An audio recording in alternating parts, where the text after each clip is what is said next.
Hello friends, या ठिकाणी तुम्ही बघू शकता या बॅगेमध्ये भरपूर कपडे झाल्यामुळे या बॅगेचं झाकण अजिबात बंद होत नाही आणि अजून देखील भरपूर सामान या बॅगेमध्ये ठेवायचं आहे। तर यावरती उपाय म्हणून मी एक मेशोवरून व्हॅक्यूम स्टोरेज बॅग मागवलेली आहे। ही बॅग एवढी यूजफुल आहे की याच्यामध्ये तुम्ही भरपूर कपडे बसवू शकता। ही बॅग तुम्हाला ट्रॅव्हलमध्ये देखील उपयोगी पडेल, त्याचनंतर घरामध्ये कपाटामध्ये देखील भरपूर सामान ठेवण्यासाठी उपयोगी पडेल। तर या बॅगेचा उपयोग कसा करायचा ते आपण बघूयात। एकूण 5 बॅगा याच्यामध्ये भेटतात। 5 बॅगांचा हा सेट आहे। वेगवेगळ्या साईजमध्ये ह्या बॅगा आहेत। सगळ्यात मोठी ही साईज आहे पहिली, जी मी आता ओपन करून तुम्हाला दाखवत आहे। एवढ्या मोठ्या 2 बॅगा येतात, त्याच्यानंतर थोड्याशा छोट्या 2 बॅगा आणि एक छोटी बॅग, असा हा 5 बॅगांचा सेट असतो। त्याचनंतर एक व्हॅक्यूम पंप आहे हा आणि झिपर आहे।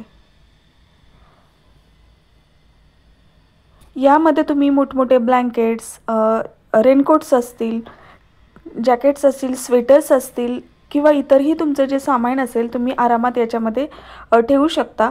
कमी जागेत तुमचं जास्त सामान ठेवायचं असेल तर या बॅगा खरंच खूप उपयुक्त आहेत। तर याच्यामध्ये मी एक स्वेटर, एक जर्किन, एक श्रग आणि 3 सेट आहेत, कुर्ता सेट आहेत, ते ठेवणार आहे। 5 ते 7 हा पूर्ण कपड्यांचा सेट याच्यामध्ये मी ठेवणार आहे। तुम्हाला बघून फरक जाणवेलच की एवढ्या प्रमाणात ही कपडे आहेत ते किती कमी जागेत बसतात या बॅगेमध्ये। तर आपण याच्यामध्ये ठेवून घेऊयात।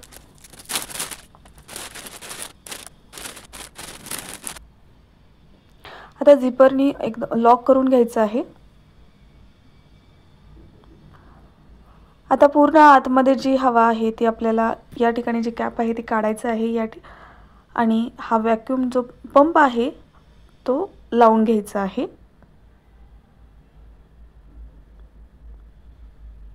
आणि आतमध्ये जी हवा आहे ती आपल्याला बाहेर काढायची आहे।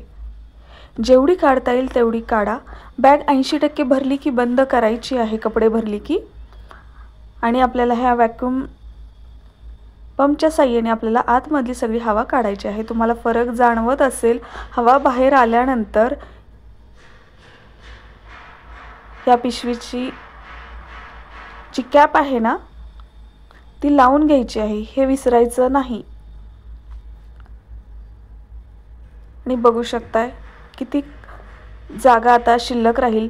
या पद्धतीने तुम्ही कपडे भरून या व्हॅक्यूम बॅगचा वापर करून तुम्ही तुमची ट्रॅव्हलिंग बॅग भरू शकता। याने काय होईल, भरपूर प्रमाणात तुम्हाला इतरही सामान ठेवण्यासाठी तुमच्या ट्रॅव्हल बॅगमध्ये आता जागा राहील। अशाच पद्धतीने तुमचे इतरही कपडे तुम्ही पॅक करू शकता। किती साईज कमी झालेली आहे या कपड्यांची। तुम्हाला तुमच्या कपाटात देखील कपडे ठेवण्यासाठी अशा पद्धतीचा तुम्ही वापर नक्कीच करा।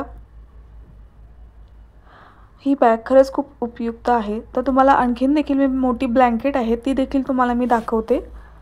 तुम्हाला बघूनही कळतच असेल की किती मोठी आहे ही। तर ही आपण आता बॅगमध्ये भरणार आहोत। आत बॅगमध्ये मी ठेवून घेतलेली आहे आणि यातली देखील आपण ही पूर्ण झिपलॉक करून आपण यातली हवा पंपाच्या साहाय्याने बाहेर काढून घेणार आहोत। तर साईज किती कमी झालेली आहे तुम्हाला दिसतच असेल। या बॅगेचा वापर करताना एक गोष्ट लक्षात ठेवायची की ज्यावेळेस तुम्ही अशा याच्यामध्ये कपडे भराल आणि हवा बाहेर काढून घ्याल तर अशा हे 3 महिन्यानंतर परत असंच करायचं, सेम प्रोसेस तुम्हाला करायची आहे। कपडे बाहेर काढायचे आहेत, परत आत घालायचे आहेत आणि पंपाच्या साहाय्याने हवा बाहेर काढायची आहे आणि कपाटामध्ये किंवा तुम्हाला कुठे जर स्टोअर करायचं असेल तर तुम्ही करू शकता। आजचा व्हिडिओ तुम्हाला खरंच उपयुक्त वाटत असेल तर तुमच्या मित्रमैत्रिणींना तुम्ही नक्की शेअर करा। व्हिडिओची लिंक जाऊन चेक करा आणि हो, व्हिडिओ आवडला तर नक्की लाईक करा।